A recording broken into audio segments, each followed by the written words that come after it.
आफ्नै जीवनभित्र लुकेर बसेको आत्मबल, ऊर्जा, प्रतिभा, सम्पन्नता, प्रेम, शान्ति र आनन्दलाई चिनेर प्रकट गर्न नयाँ यात्रा प्रारम्भ गरौँ। जीवन विज्ञान, जीवन विज्ञान। प्रश्न छ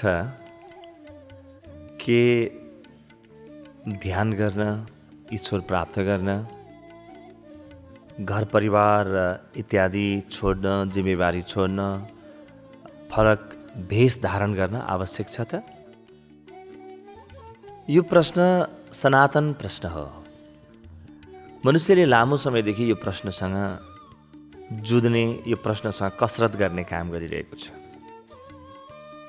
हामी देख्छौँ भगवान बुद्धको अत्यन्तै शान्त मुखाकृति।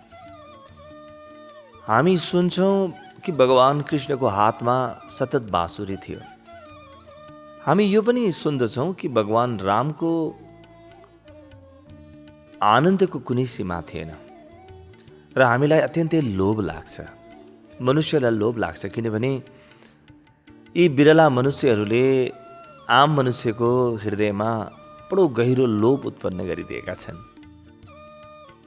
त्यो लोभ सँगसँगै हामी के देख्छौँ भने भगवान कृष्णको हातमा बाँसुरी थियो, भगवान कृष्णले एक प्रकारको लुगा लगाउनु भएको थियो, भगवान बुद्धले मात्र एउटा चिवर धारण गर्नुभएको थियो, परिवार पनि छोड्नु भएको थियो, जङ्गल पस्नु भएको थियो।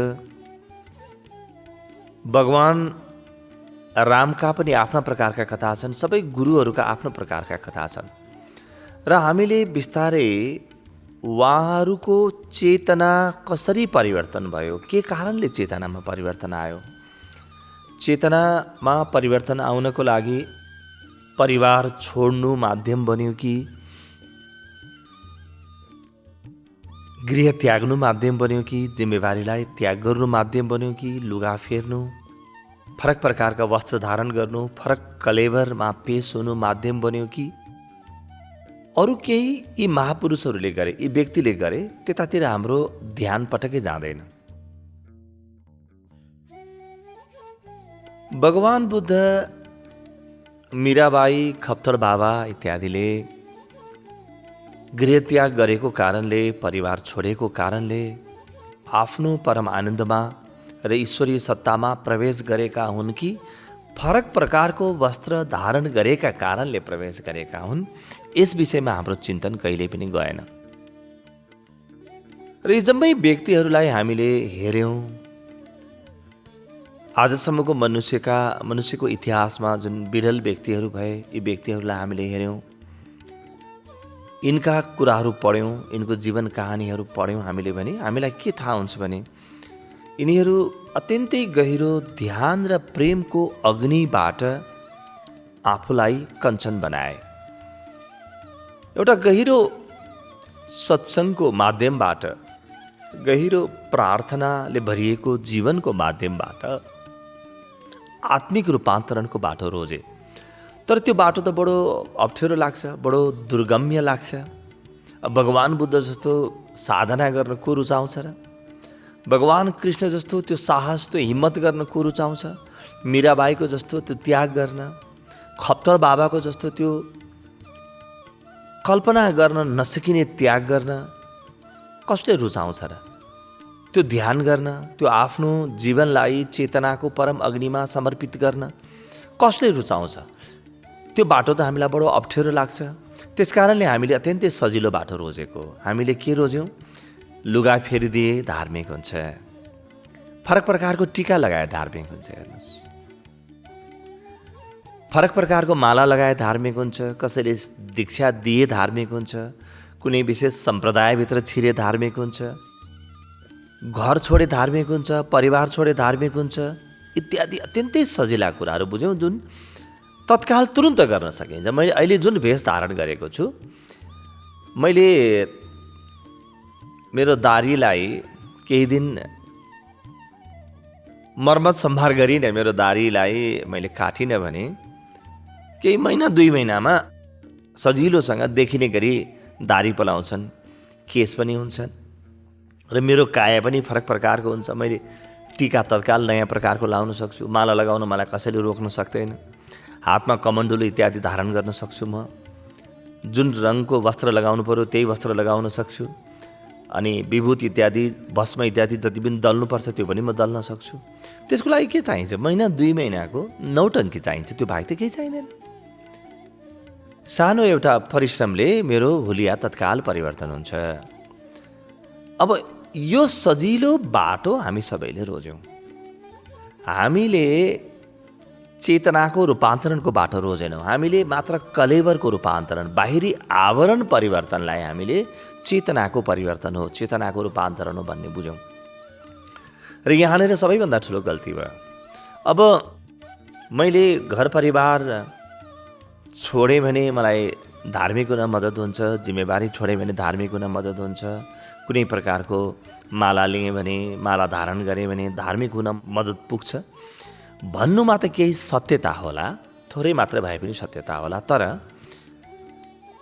एउटा अतिमा गएर हामीले अरू प्रकारका धारणा बनायौँ। धारणा हामीले कस्ता बनायौँ कि जसले परिवार छोड्दैन, जसले जिम्मेवारी छोड्दैन, जसले आफ्नो कर्तव्य छोड्दैन, जसले फरक प्रकारको वस्त्र धारण गर्दैन, त्यो व्यक्ति कहिले पनि धार्मिक हुन सक्दैन भन्ने हामीले बनायौँ। यी वस्त्रहरू मैले फरक प्रकारको धारण गरेँ भने मलाई धार्मिक बन्न, आध्यात्मिक बन्न मद्दत पुग्छ भन्ने हिसाबले हामीले हेरेनौँ। हामीले यो भएन भने त धार्मिक हुँदै हुन्न भन्ने हिसाबले हेऱ्यौँ। र त्यो मात्रै होइन, धार्मिक हुनु भनेको मात्र लुगा फेर्नु, मात्र जिम्मेवारीबाट भाग्नु, पन्छिनु इत्यादि हो भन्ने हामीले बुझ्यौँ। नकारलाई मात्रै हामीले अध्यात्म र धर्म भन्ठान्यौँ। र यसलाई अर्को अतिसम्म हामीले कहाँ पुर्यायौँ? अब मैले लुगा फेर्न, परिवारको जिम्मेवारी छोड्न, एउटा फरक प्रकारको कलेवरमा, हुलियामा आफू पेश हुन तत्काल त सक्दिनँ। अहिले त जिम्मेवारीहरू छन्, परिवार छ, विवाह इत्यादि गर्नु पर्यो, बच्चा बच्ची छन्, त्यसपछि धन इत्यादि कमाउनु पर्यो। यो उमेर हुँदैखेरि, यौवन हुँदैखेरि यो काम गर्न सकिँदैन। वृद्धावस्था लागेपछि बल्ल धर्म सुरु गर्नुपर्छ भन्ठान्यौँ। त हामीले अत्यन्तै अल्छीहरूले गर्ने, अत्यन्तै काम नलाग्नेहरू, जो बेकाम भइसकेका छन्, जो बेरोजगार भइसकेका छन्, जसको जीवनमा कुनै गतिलो योगदान हुन सक्ने सम्भावना छैन, तिनले केही उपाय नलागेपछि बसेर राम नाम गरून् भन्ठान्यौँ हामीले। यसको अर्थ के भने सबै नालायकहरू चाहिँ धार्मिक हुनुपर्छ, बेरोजगारहरू, जीवनलाई जसले थकाइसकेको छ, जीवनबाट जो निवृत्त भइसकेका छन्, ती व्यक्तिहरू मात्रै धार्मिक आध्यात्मिक हुनुपर्छ भन्ने एउटा गहिरो संस्कार हामीले हाम्रो मनमा हाल्यौँ। यसले गर्दाखेरि मनुष्यको चेतनामा धेरै ठुलो क्षति भयो। हामीले भन्नु के पर्थ्यो भने मुख्य कुरा ध्यान गर्नु हो, मुख्य कुरा जीवनमा भक्तिलाई जन्म दिनु हो। तिमीले यदि सक्छौ भने लुगा पनि फेर, राम्रो हो। लुगा फेर्छौ भने, फरक प्रकारको लुगा लगायो भने फरक प्रकारको परिचय हुन्छ। मान्छेले मलाई पुरानो प्रकारले चिन्दैनन्, मेरा जीवनका व्यवहारहरू परिवर्तन हुन्छन्। ठिक छ, कसैलाई लुगा फेर्न मन छ, त्यसमा पनि कुनै प्रतिबन्ध छैन। दाढी इत्यादि पाल्न मन छ, त्यसमा पनि प्रतिबन्ध छैन। त तिमीले मुख्यतः ध्यान गर र जीवनमा भक्तिको आगो लगाऊ। त्यसपछि यति तिमीले गर्यौ भने अब त्यसलाई सहायक हुने कुराहरू तिमी केही दिनको लागि गुफामा गएर बस्न पनि सक्छौ, केही दिनको लागि मौन धारण गर्न पनि सक्छौ, महिना 2 महिनाको लागि आफ्ना जिम्मेवारीहरूबाट पन्छिएर, बाहिरका जिम्मेवारीबाट पन्छिएर भित्रको महान जुन चिरन्तन चेतना छ त्यो चेतनाको खोजीमा लाग्न सक्छौ भनेर हामीले सिकाउनु पर्ने थियो। हामीले त्यसरी सिकाएनौँ। हामीले अत्यन्तै पाखण्डले भरिएको, आडम्बरले भरिएको र द्वैत आचरणले भरिएको धर्मको एउटा रूपरेखा निर्माण गर्यौँ। र बिस्तारै हामीले मान्छेलाई फरक प्रकारको लुगा लगाउने, फरक प्रकारको वेशभूषा लगाउने, फरक प्रकारले बोल्ने, फरक प्रकारले खाने व्यक्ति मात्रै धार्मिक हुन् भन्ठान्यौँ। यसले गर्दा कल्पना गर्न सक्ने भन्दा धेरै ठुलो क्षति धर्ममा भयो। कस्ता क्षतिहरू भए? एक त बुढेसकाल नलागिकन, जीवनबाट निवृत्ति हुने बेला नआइकन मान्छेको जीवनमा धर्म, अध्यात्मतिर कुनै पनि प्रकारको उत्सुकता नै जन्मिएन। किनभने जम्मैले त्यही भनेका छन्, बाबुबाजेदेखिले त्यही भनेका थिए, त मैले किन उत्सुकता जन्माउनु? एउटा यो प्रकारको भयो। र बुढेसकाल लागेपछि मात्रै हुने भएको भएर आज हामीले हेऱ्यौँ भने हाम्रा मठ मन्दिरहरू, हाम्रा यज्ञशालाहरू, पुराणहरू, पूजा कथा इत्यादिमा हामीले वृद्ध वृद्धाहरूलाई मात्रै पाउँछौँ। उहाँहरू अत्यन्तै सम्माननीय हुनुहुन्छ, पूजनीय हुनुहुन्छ। तर वृद्ध वृद्ध त्यहाँ नजानु भनेकै होइन, तर जान चाहिँ सानो उमेरदेखि नै सुरु गर्नुपर्ने थियो। अचानक वृद्धावस्थामा गएर केही पनि हुँदैन। धर्म जीवनलाई समूल रूपान्तरण गर्ने परम विज्ञान हो। धर्म कुनै चान्चुन बाहिर लुगा मात्रै परिवर्तन गर्ने, बाहिरको आवरण परिवर्तन गर्ने, वेशभूषा परिवर्तन गर्ने एउटा सामाजिक नौटङ्की होइन। यो त आफूलाई भित्रबाट सदाको लागि रूपान्तरण गर्ने विज्ञान हो। यो त ईश्वरीय यज्ञमा आफूलाई हवन गर्ने एउटा यज्ञशाला हो। जीवन एउटा यज्ञशाला हो। जीवन त यहाँ संविधा बन्नुपर्छ, जीवन चरु बन्नुपर्छ। जीवनमा सहज हवनको प्रक्रिया प्रारम्भ हुनुपर्छ। त्यो सहज हवनको प्रक्रिया जीवनका प्रारम्भिक दिनदेखि सुरु हुनुपर्छ। आज हामीले हेरौँ त, जो व्यक्ति मात्र लुगा परिवर्तन गरेको छ, जिम्मेवारीबाट भागेको छ, त्यसको तस्विर खिचौँ र भगवान् बुद्धका चित्रहरूसँग तुलना गरौँ, खप्तर बाबाका तस्विरसँग तुलना गरौँ। हामीले श्यामचेतन बाबा, शिवपुरी बाबा, स्वर्गद्वारी महाप्रभुका उपलब्ध तस्विरहरूसँग तुलना गरेर हेरौँ त, कि जो व्यक्ति आफ्नो जिम्मेवारीबाट भागेको छ, मात्र लुगा परिवर्तन गरेको छ, मात्र वेशभूषा परिवर्तन गरेको छ, त्यो व्यक्तिको अनुहार, त्यो व्यक्तिको शान्ति, त्यो व्यक्तिको आनन्द यी कुनै पनि महापुरुष, खप्तर बाबा, शिवपुरी बाबा, स्वर्गद्वारी महाप्रभु, यिनको आनन्दसँग कहीँ मेल खान्छ? कहीँ छ? कुनै पनि प्रकारको सन्दर्भ हामी देख्छौँ, तुलना गर्न सक्ने अवस्था हुन्छ? कहीँ पनि हुँदैन।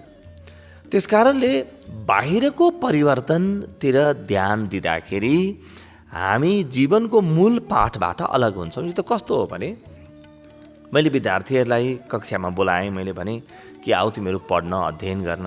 विद्यार्थीहरू आए। अनि विद्यार्थीलाई मैले पुस्तक हातमा बाँडिदिएँ। पुस्तक हातमा बाँडेपछि मलाई भित्रको पढ्न आउँदैन थियो। पुस्तकभित्र के लेखेको छ त्यो मलाई मेरा गुरु शिक्षकहरूले पनि सिकाएनन् र मलाई पनि थाहा छैन। भित्र के लेखेको छ, कुन कुन भाषामा लेखेको छ, कस्ता प्रकारका चित्र छन्, कस्तो प्रकारको ज्ञान छ, त्यो ज्ञानको लागि के गर्नुपर्छ, कस्ता कस्ता प्रक्रिया छन्, त्यो प्रक्रियाहरूसँग म अवगत छैन भने मेरा विद्यार्थीलाई मैले अब के भन्छु भने, त्यो पुस्तक हेर, पुस्तक कति राम्रो छ, त्यो पुस्तकको पूजा गर, पुस्तकलाई उठाऊ, बिहान ढोग, दिउँसो ढोग, बेलुकी ढोग, यो मन्त्र पढ, र पुस्तक पढ्ने बेलामा यस्तो प्रकारको लुगा परिवर्तन गर, र पुस्तकको बाहिरको खोल अत्यन्तै राम्रो बनाऊ, पुस्तकलाई सुन्दर बनाउनुपर्छ। र फरक प्रकारका हुन्, यति बेला धार्मिक पुस्तक हुन्, यति बेला कुनै आम पुस्तक होइनन्। यति बेला धार्मिक पुस्तक, धर्मशास्त्र भएको भएर यिनको खोल फरक प्रकारको राख, यिनलाई अत्यन्तै श्रद्धाका साथ नमन गर भन्ने मैले सिकाएँ। विद्यार्थीले सबै काम गरे। विद्यार्थीले ती पुस्तकको पूजा पनि गरे, प्रदक्षिणा पनि गरे, पुस्तकको वरिपरि हवन पनि गरे, क्रियाकर्म पनि गरे, त्यो पुस्तक राख्ने मन्दिर पनि बनाए, पुस्तक राख्ने वेदशालाहरू पनि निर्माण गरे, जम्मै गरे। आफ्नो लुगा पनि फेरे, निश्चित समयमा पुस्तकलाई गएर ढोगे, दक्षिणा भेटी पनि गरे, सङ्कल्प इत्यादि पनि गरे, पुस्तकको श्राद्ध पनि गरे, तर पुस्तक पढेनन्। पुस्तकभित्र लेखेको कुरा पढेनन् र त्यसले जे कुराको माग गरेको छ त्यो प्रक्रियाबाट आफू अगाडि बढेनन्। पुस्तकले जे भनेको छ, जस्तो पुस्तकले 2 र 2 जोड्न सिकाएको होला, पुस्तकले यो कुरा खायो भने यो परिणाम आउँछ भनेर सिकाएको होला, पुस्तकले भूगोलको कुरा भनेको होला, ज्यामितिको कुरा भनेको होला, ज्योतिषीको कुरा भनेको होला, गणित होला, भाषा होला, साहित्य होला, संस्कृति होला, त्यतातिर कसैको पनि ध्यान गएन। पुस्तकको आवरणमा मात्रै ध्यान गयो। अलि दिनपछि यी विद्यार्थीहरूको माझमा प्रतिस्पर्धा पनि, जसको पुस्तकको खोल राम्रो छ र ठुलो छ उसैले प्रतिस्पर्धा जित्ने प्रकारको हुन्छ, उसैलाई हामीले महापण्डित घोषणा गरिदियौँ। त्यही विद्यार्थीलाई हामीले महागुरु घोषणा गरिदियौँ, उसैलाई हामीले धर्मको महाप्राण घोषणा गरिदियौँ, धर्माध्यक्ष घोषणा गरिदियौँ, मण्डलेश्वर, महामण्डलेश्वर इत्यादि हामीले घोषणा गरिदियौँ भने के त्यो ज्ञानको रक्षा होला? के त्यो ज्ञानको अग्निबाट जीवन परिवर्तन भएको यी विद्यार्थीले अनुभव गर्लान्? अलि दिनमा यी विद्यार्थीले के बुझ्छन् भने यो गर्नु जम्मै सांस्कृतिक कुरा हो, सामाजिक कुरा हो, यो ढोङ हो, यो पाखण्ड हो, यहाँभित्र केही पनि छैन, किताबभित्र केही पनि छैन भन्ने बुझ्न थालिन्छ। अलि दिनपछि त किताबभित्रको कुरा भए पनि नभए पनि मात्र त्यस्तै प्रकारको आकारमा बाहिरबाट हामीले राम्रो गाता, राम्रो खोल हाल्न थाल्छौँ र त्यसैलाई हामीले महान पुस्तक भन्न थाल्छौँ। त्यसैलाई हामीले भयानक ठुलो पुस्तकको संज्ञा दिन थाल्छौँ। हो, ठिक त्यही भएको छ। आज हामीले केवल आवरण हेरेर यो व्यक्तिले कतिवटा जिम्मेवारी छोड्यो, यो व्यक्तिको उमेर कति छ, यो व्यक्तिले के त्याग गर्यो, त्यो इत्यादि हेरिरहेका छौँ। तर यो व्यक्ति कुन आत्मिक रूपान्तरणको प्रक्रियाबाट गुज्रियो होला, के गर्यो होला, त्यतातिर हामी ध्यानै दिँदैनौँ। यो पटक्कै बाटो होइन, यो मार्ग होइन। अबको मान्छे मात्र रूपान्तरणसँग राजी हुनुपर्छ। कुनै पनि प्रकारको फरक देखिने कुरासँग हामी सहमत हुनुहुन्न। फरक देखिने होइन, भित्रबाट फरक हुने, देखिने होइन बन्ने। देखिने कुरासँग हामी कहिले पनि राजी हुनुहुन्न। अब त बन्नुपर्छ। हामी आफूलाई ठग्न हामीले छाड्नुपर्छ। कति दिनसम्म हामी फरक प्रकारको अनुहार देखाएर, फरक प्रकारका दारी, माला इत्यादि देखाएर बसौँला? मनुष्यको समाज त यही हो। यिनै मान्छे जस्तो हामी भएनौँ, यहाँ भएका हाम्रा मान्छे जस्तै हामी भएनौँ भने हामीलाई यिनले फरक ठाउँमा लगेर राख्नेछन्। अलि दिनपछि यिनले हामीलाई सङ्ग्रहालयमा राख्नेछन्। आज पनि यिनले हामीलाई मन्दिरमा मात्रै लगेर राखिदिएका छन्। हाम्रा गुरु पुरोहितहरूलाई मन्दिरमा मात्रै मान्य, सम्माननीय बनाएर राखिदिएका छन्। मन्दिर बाहेकको तिम्रो काम छैन है, तिमीहरू त्यहीँ थन्केर बस। तिमीले जे गर्छौ त्यो म कहिलेकाहीँ पूजा इत्यादि गर्दा मात्रै लागू हुने कुरा हो। तिम्रो ज्ञानबाट मेरो जीवन रूपान्तरण हुँदैन। तिम्रो ज्ञानले मेरो व्यावहारिक जीवनमा कुनै पनि फरक पर्दैन, कुनै पनि असर ल्याउँदैन। तिम्रो ज्ञानले मलाई कुनै पनि फाइदा हुँदैन भनेर न हामीले मठ मन्दिर बनाएर यी हाम्रा गुरु पुरोहितहरूलाई थन्काइदिएको हो। किन थन्काएको होला? यिनलाई अलग राखिदिएको। जसरी हामी श्मशान घाट अलग बनाउँछौँ, हामी घरभित्र श्मशान घाट बनाउँदैनौँ। घरभित्र हामी मान्छेलाई चलाउँदैनौँ, एउटा छुट्टै घाट बनाउँछौँ। त्यसै गरी हामीले मन्दिर इत्यादि बनायौँ र हाम्रा गुरु पुरोहितहरूलाई त्यहाँ लगेर हामीले राखिदियौँ। यी फरक प्रकारका वेशभूषा धारण गर्ने, फरक प्रकारका आचरण गर्ने मान्छेलाई करिब करिब हामीले सङ्ग्रहालयमा लगेर राखिदियौँ र उनीहरूको जीवन र हाम्रो जीवनसँग कुनै सम्पर्कै भएन। आज खास भन्ने भने आजको समाजमा धर्म र व्यक्तिको कुनै सम्बन्ध हरायो। कुनै पनि सम्बन्ध छैन। अब मलाई यदि धार्मिक बन्नु छ भने म पनि बस मेरो पुरानो प्रकारको लुगा खोलिदिउँ, पहेँलो वा भगवा वा गेरु वस्त्र धारण गरौँ र केही अरू कुरा परिवर्तन गरौँ र म पनि त्यही ठाउँमा गएर बसौँ। त्यस दिनदेखि म समाजको लागि काम नलाग्ने हुन थाल्छु। त्यस दिनदेखि मेरा परिवारका सदस्यहरूको, मेरा समाजका व्यक्तिहरूको जीवनसँग मेरो कुनै पनि प्रत्यक्ष सरोकार रहन छोड्छ। यसरी मैले कस्तो प्रकारको समाजको निर्माण गरौँला, कस्तो प्रकारको मनुष्यताको निर्माण गरौँला? के धर्मले मेरो प्राणलाई हल्लाउने अवसर पाउँछ त? जुन ध्यानको परम अग्नि हो, त्यो ध्यानको परम अग्निसँग म साक्षात्कार गर्ने अवसर पाउँछु त? भगवान बुद्ध जुन दिन ध्यानको परम अग्निमा आफूलाई समाहित गर्नुभयो, उहाँको उमेर मात्र 29 वर्ष थियो। 29 वर्षबाट प्रारम्भ भएर 35-36 वर्षको उमेरमा उहाँको जीवनमा सत्यको साक्षात्कार भइसकेको थियो र बाँकी रहेको जीवन काम लाग्यो। उहाँको लागि पनि काम लाग्यो, हाम्रो लागि पनि काम लाग्यो। हाम्रा अधिकांश विराट पुरुषहरू, चाहे हामी विवेकानन्द भनौँ, चाहे परमहंस रामकृष्ण देव भनौँ, या हामी सन्त कबीर भनौँ, या भगवान राम, भगवान कृष्ण भनौँ, या ईसा मसीह भनौँ, एउटा सानो उमेरमै, त्यो युवावस्थामै परम ज्ञानको अग्निबाट पाके र त्यो भट्टीबाट बाहिर निस्किए, कञ्चन बनेर निखारिएर बाहिर निस्किए, परम चम्किलो बनेर बाहिर निस्किए, एउटा आभा बोकेर र त्यो आभाले सम्पूर्ण मनुष्य समाजलाई प्रभावित पार्यो र मनुष्य समाजलाई आध्यात्मिक बनायो, धार्मिक बनायो। के यिनी साधारण प्रकारले कलेवर मात्रै परिवर्तन गर्ने व्यक्तिहरूबाट हामी यो कुराको अपेक्षा गर्न सक्दछौँ? कदापि गर्न सक्दैनौँ। त्यसकारणले हामी अरू कुरा कहाँ के परिवर्तन गर्ने भन्नेतिर जोड नदिउँ, हामी आफूलाई परिवर्तन गर्नतिर ध्यान दिउँ। आत्म परिवर्तनबाट मात्रै जीवन परिवर्तन हुनसक्छ, त्यो बाहेक अरू कुनै बाटो छैन। हेर्नुहोस् त, हामीलाई मात्रै होइन, यो कुरा चाहिँ धेरै पहिले पनि प्रश्नहरू आउँथे। जस्तो जगद्गुरु आदि शङ्कराचार्य के भन्नुहुन्छ? जटिलो मुण्डी लुञ्चित केश कासायाम्बर बहुकृत वेश पश्येनपि चन पश्यति मुडो उदर निमित्तम बहुकृत वेश। कसैले लट्टा पालेका छन्, कसैले चाहिँ कपाल खुइल्याएका छन्, मुण्डन गरेका छन्, नाना प्रकारका लुगा धारण गरेका छन्, नाना प्रकारका भेष धारण गरेका छन्। तिमी नझुक्क है, र यो व्यक्ति पनि नझुक्कियोस्, यो व्यक्तिले आफ्नो पेट भर्नको लागि मात्रै गरेको भन्ने बुझोस्। जगद्गुरु आदि शङ्कराचार्यले यो कुरा भन्नुहुन्छ। आजभन्दा 500 वर्ष अगाडि सन्त कबीर के भन्नुहुन्छ? मनका फेरे नाही तुलसी माला फिराए, मन ना रंगाए जोगी कपडा रंगाए। मन ना फिराए जोगी मनका फिराए। के भन्नुहुन्छ? हेर जोगी, के अरे कस्तो बिग्रियो तिमी जोगीहरू, तिम्रो मन रङ्ग्याउनु पर्ने हो, तिमीले लुगा रङ्ग्यायो।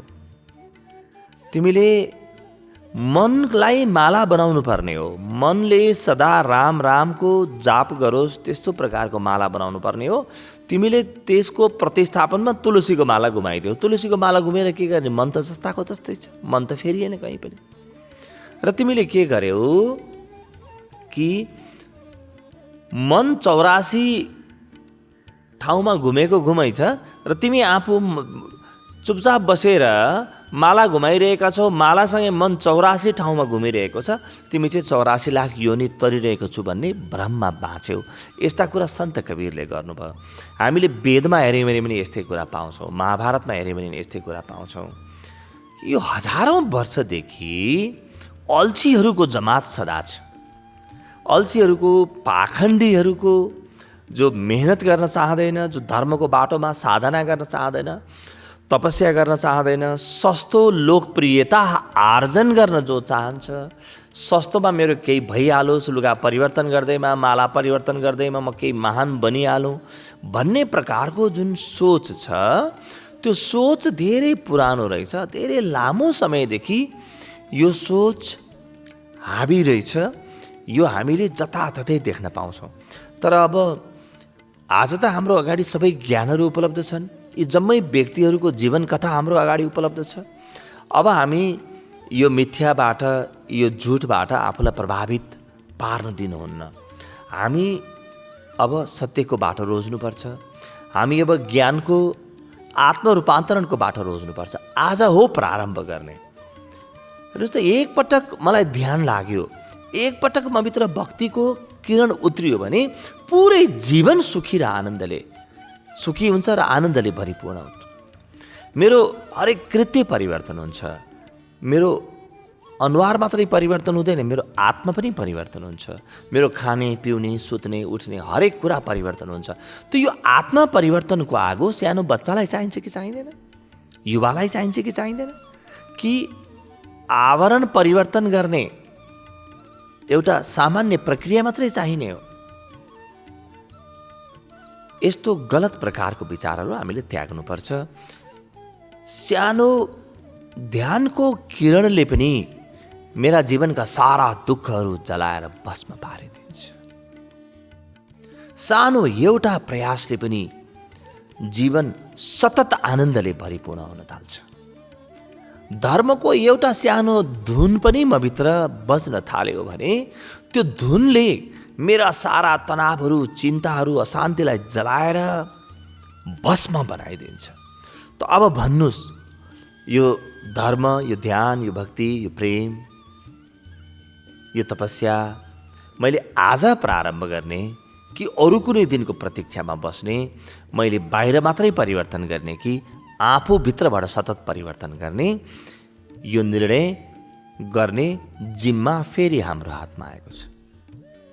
अध्यात्म र व्यवस्थापन मानव मनोविज्ञान सनातन र नवीनतमको सङ्गम जीवन विज्ञान सनातन र नवीनतमको सङ्गम जीवन विज्ञान।